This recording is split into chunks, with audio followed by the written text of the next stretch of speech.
أستغفر الله الذي لا إله إلا هو الحي القيوم وأتوب إليه لا حول ولا قوة إلا بالله العلي العظيم أستغفر الله الذي لا إله إلا هو الحي القيوم وأتوب إليه لا حول ولا قوة إلا بالله العلي العظيم أستغفر الله الذي لا إله إلا هو الحي القيوم وأتوب إليه لا حول ولا قوة إلا بالله العلي العظيم اللهم صل على سيدنا ومولانا محمد وعلى آله وأصحابه وبارك وسلم اللهم صل على سيدنا ومولانا محمد وعلى آله وأصحابه وبارك وسلم بعدد كل شيء معلوم لك كما تحب ربنا وترضى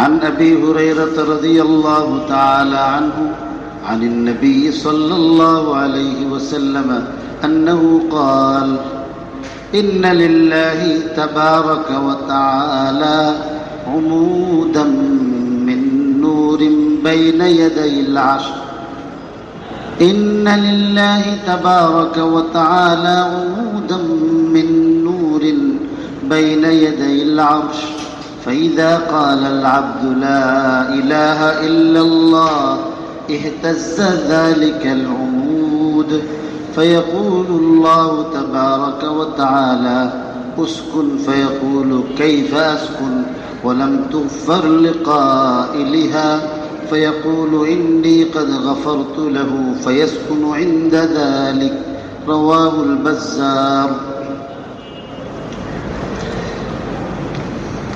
বিশিষ্ট সাহাবী হযরতে আবু হুরায়রা রাদিয়াল্লাহু তাআলা আনহু বর্ণনা করেন রাসূলুল্লাহ সাল্লাল্লাহু আলাইহি ওয়াসাল্লাম ইরশাদ করেন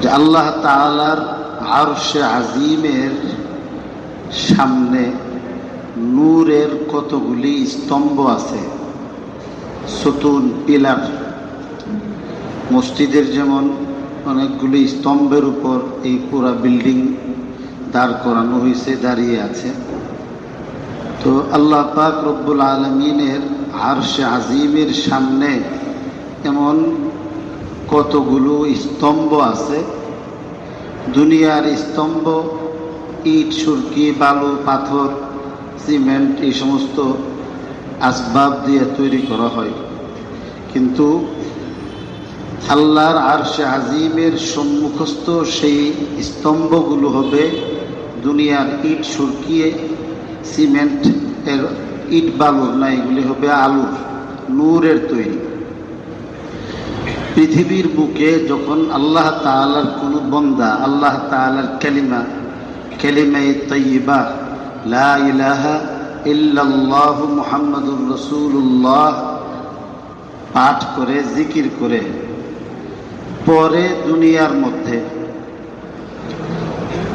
পাঠকারী অবস্থান করে দুনিয়াতে আর কথা হচ্ছে আল্লাহর আরশে আজিমের সম্মুখস্থ নূরের স্তম্ভের তো মাটির তৈরি মানুষ পৃথিবীর বুকে এই কালিমা শরীফ উচ্চারণ করলে এই কালিমার জিকির করলে আল্লাহর আরশের সামনের সেই নূরের তৈরি স্তম্ভগুলো তখন কাঁপতে শুরু করে আমাদের মোবাইলের মধ্যে ভাইব্রেশন হয় সাইলেন্ট করে রাখে নামাজের মধ্যে যেন ডিস্টার্ব না হয় আবার অনেক সময় আছে জরুরি মানুষের সাথে কথা বলার দরকার পড়ে আবার আওয়াজও যেন না হয় বিদেশ থেকে এক লোকে কল দিছে আমেরিকা থেকে, আর ব্রাহ্মণবাড়িয়া জামে মসজিদে নামাজরত এক ব্যক্তির প্যান্টের পায়জামার বা পাঞ্জাবির পকেটের ভিতরে মোবাইল কাঁপা শুরু করছে। কথা কইছে আমেরিকাতে। এই বিষয়গুলো আজ থেকে কিছুদিন আগেও যারা বেঈমান, বদ্দিন, নাস্তিক, আল্লাহ, রসুল, কোরআন, ইসলাম এবং শরীয়তের দুশ্মন, তারা বুঝতে না পেরে এই বিষয়গুলি নিয়ে আপত্তি করত। এখনো অনেক জিনিস আছে যে বিষয়গুলি নিয়ে আপত্তি করে। আপত্তি করে কেন? যে এদের এলেমের ত্রুটি, এদের জ্ঞান দৈন্যতা, সে জানে না, না জানার কারণে তার নিজের ত্রুটি স্বীকার না করে আরেকজনের ইসলামের উপর আপত্তি উঠায় দেয়। কত বড় বোকামি! হযরত মাওলানা আব্দুল গফফার রহমতুল্লাহ আলাইহি বাংলাদেশের বিশিষ্ট ওয়াইজ বুজুর্গ ব্যক্তি ছিলেন। লালবাগ মাদ্রাসার তাফসীরের উস্তাদ ছিলেন। আমাদের এখানে অনেকবারই ব্রাহ্মণবাড়িয়া আসছেন। আগের যুগের যারা ওয়াজ করতেন, ওনাদের ওয়াজ শুনবার জন্যে মাদ্রাসার ভালো ভালো ছাত্ররা, শিক্ষকরা ওয়াজের মধ্যে যাইত। কারণ ওনাদের এই ওয়াজের মধ্যে কোরআন শরীফের কিতাবের বিভিন্ন মাসআলা বোঝা সহজ হইত। আমাদেরকে কখনো কখনো আব্বাজি এমন কোন ওয়াজের মধ্যে বলছেন যাইবার জন্য। ব্রাহ্মণবাড়িয়া আমাদের বড় হুজুর তাফসীর করতেন। আমরা ব্রাহ্মণবাড়িয়া মাদ্রাসার মধ্যে যখন পড়ি, তো বিকাল বেলায় নিজে নিজে তাড়াতাড়ি তাকরার করে ফেলছি। তাকরার করে আমরা দল বেঁধে হুজুরের তাফসীরে গেছি। এটা কিচ্ছা কাহিনীর ওয়াজ ছিল না। এটার মধ্যে মানুষের ঈমান, আমলের, এলেমের, ইখলাসের, আখলাকের প্রচুর পরিমাণ এখানের মধ্যে রসদ পাওয়া যেত। আর ওইখানে যাওয়ার দ্বারাতে মানুষের ঈমান, আমলের মধ্যে পরিবর্তন আসছে, হিম্মত বাড়ছে, স্পৃহা মানুষের শানিত হয়েছে, জাগ্রত হয়েছে। আমি কয়েকদিন আগে এক গাড়ির ড্রাইভাররা আমি বুঝছি, আচ্ছা পছন্দ দিই, এখন যে ওয়াজ, এই ওয়াজের কি ফায়দা হয় না? এখন এই ওয়াজ বলে কি ফায়দা? আমি বললাম যে এখনের ওয়াজের সবচেয়ে বড় ফায়দা মন হলো মাইকওয়ালারা আর গাড়িওয়ালারা। কারণ এক্ষণে ওয়াজের দ্বারাতে মানুষ, যারা ওয়াজের ইন্তজাম করে হেরাই নামাজ করে না। যারা ওয়াজের ইন্তজাম করে এরা নিজেরা ওয়াজ শুনও না। আর এই ওয়াজের নামে লুটপাট আর ভিক্ষা আর মানুষের থেকে জোর জবরদস্তি করে এমনি ফেসো ফেলাই, এমনি এমনি কেউ মিয়া অত ব্যবসা করো 500 টাকা কেমনি দিছে। হিন্দু মানুষের, হিন্দু বেটার দোকানের থেকেও চান্দাইন না ওয়াজ করা। তোর যদি হাঁটালে না করা হিন্দু বাড়ির থেকে বিজ্ঞান না ওয়াজ করার লাগে, তো এমন ওয়াজের জন্য হাজার অধিক হিন্দু বাড়ির টেহাদ আমার ওয়াজ করার লাগবে। আবার জিজ্ঞাসা করে হুজুর, আমাদের এক বিধর্মী এক আমাদের ব্যবসায়ী বন্ধু, তিনি আমাদের সঙ্গে শরিক থাকতে চাইছে। কেরে হেরে শরিক শাকবার লেগে আর বুঝতে নাই, বাথরুমের লোডা কিনাও না, হেঁটে দিয়ে না করে গেল, তোমারও কিনো না, কি দরকার লাগছে? এই মাইক তো মনে করেন যে আপনার শ্রোতা থাকুক আর না থাকুক, মাইক আপনার ব্যবসা করুন। আর গাড়িওয়ালা মনে করেন যে একটা গাড়ি না লিয়ে তো যখন যেত না, ওয়াজ শুনে না। তো এইভাবে আগের যুগের যে সমস্ত ওলামা একরাম ওয়াজ করতেন, যে ওনাদের ওয়াজের মধ্যে যথেষ্ট আসবাব পাওয়া যেত, যথেষ্ট আপনার খোরাক পাওয়া যেত। ওয়াজের মধ্যে গেছে ওয়াজে গিয়া এমন বহু নজির ব্রাহ্মণবাড়িয়া এসে আমাদের চোখের সামনে ঘটছে। বড় হুজুর ওয়াজের থেকে আইসে কলেজপাড়া বাসা, আইসা তার ঘরের মধ্যে আপনার শোকেসের মধ্যে যে বিভিন্ন আপনার গরু বাছুর বিভিন্ন মূর্তি তৈরি রাখছে না, আইসা সারাটা বেরিয়ে গেছে। না হুজুর কিছু এইটি ঘরের মধ্যে রাখলে আল্লাহ ইয়াইতো না, ছবি রাখলেই যদি নাই আল্লাহ রহমতের ফেরেশতা, তুই মূর্তি ঢুকাইলাই বলুন। আমার ঘরের মধ্যে প্রত্যেকের ঘরে ঘরে এই সমস্ত শয়তান ঢুকাই রাখছে, এটা সাফ করবার জন্য ইয়া নাই। রাস্তার মধ্যে কোন মূর্তি দিচ্ছে এটার লাগে মিছিল করে গেছে, আগে ঘরটা সাফ করি না। আমার ঘরের থেকে তো রাস্তার মধ্যে গেছে। তো সরকারের পক্ষ থেকে হোক বা বিদেশ যেখানে হোক, এটা সমাজের থেকে একটা দুষ্টামি দূর করা, তো এটা সামাজিক, এটার ব্যবস্থা লাগবে। আমার ঘরেরটার জন্য তো সরকারের পক্ষ থেকে নির্দেশ আনা লাগবে, আমার ঘরটা আমি সাফ করি না।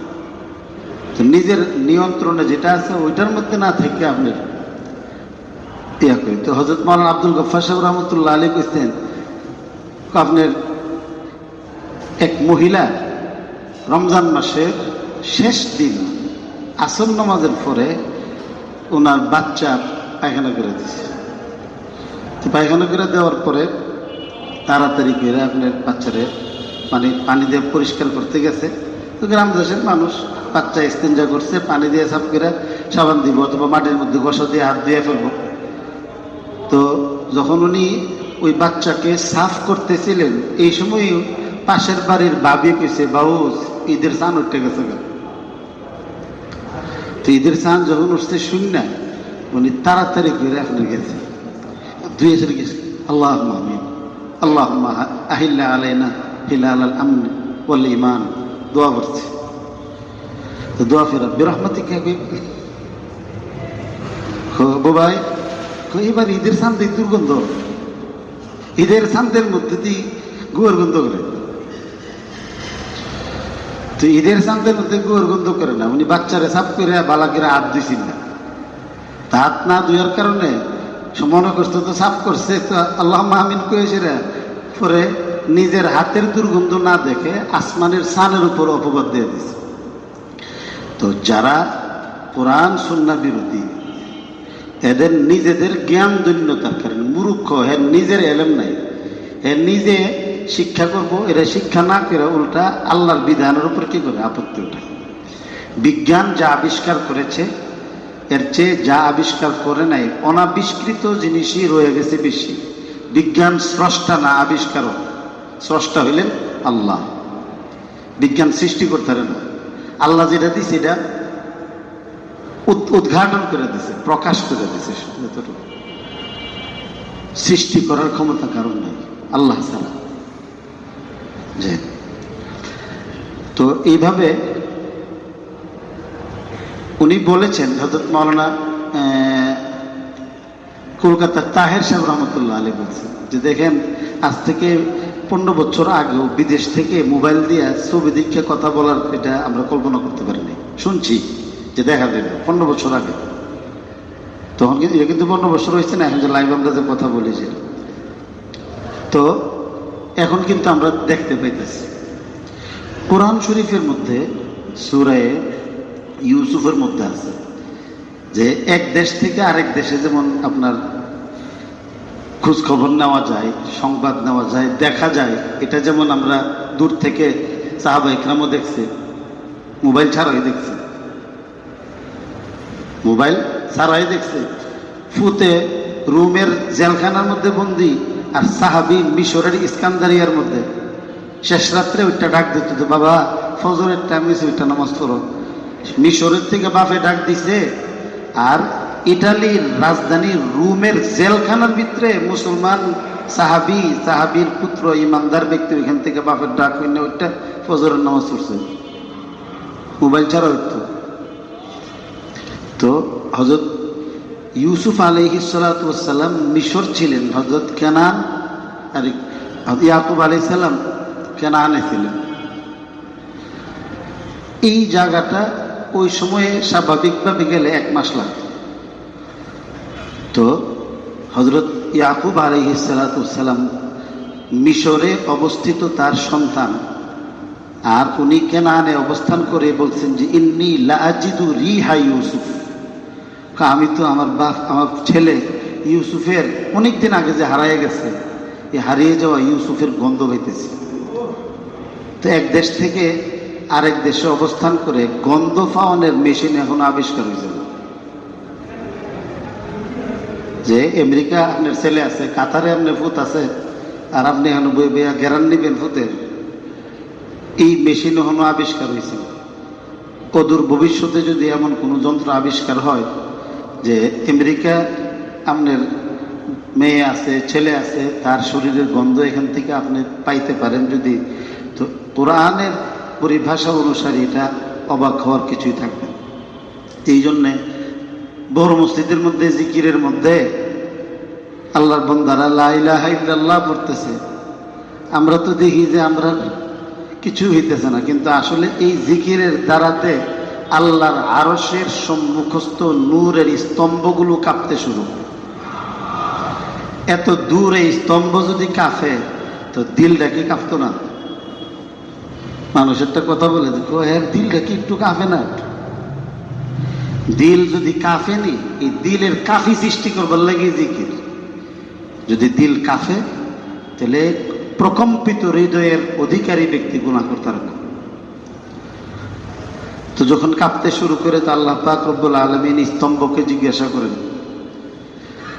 দুনিয়ার মধ্যে এই সব জিনিসের প্রাণ নাই বলে এটা জড় পদার্থ বলে, আর কোরআনের পরিভাষায় জড় পদার্থ বলতে কিচ্ছুই নেই, সবেরই প্রাণ আছে, ধরন ভিন্ন। ওয়াইম মিন শাইইন ইল্লা ইউসাব্বিহু বিহামদি। আল্লাহ পাক যখন এদেরকে জিজ্ঞাসা করবেন যে কাঁপতেছে কেন, কাঁপবো না আল্লাহ, আপনার নাম যারা উচ্চারণ করতেছে এরা তো আপনি এখনো মাফ করছেন না। আল্লাহ পাক রব্বুল আলামিন তখন ওই স্তম্ভকে, নূরের স্তম্ভগুলোকে সাক্ষী রেখে বলেন যে যাও, এদেরকে আমি মাফ করে দিছি। যখন জাকিরিনদের মাফের এই ঘোষণা আল্লাহ দিবে, তখন এই নূরের স্তম্ভগুলো তার কাঁপাকাঁপি বন্ধ করে স্থির হবে। আল্লাহ আমাদের সবাইকে এমনভাবে জিকির করার তৌফিক দেখ, যেভাবে জিকির করলে আল্লাহর পক্ষ থেকে মাফি লাভ করা যায়।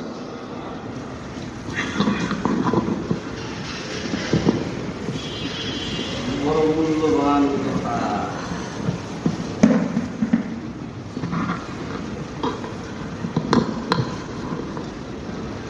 আল্লাহ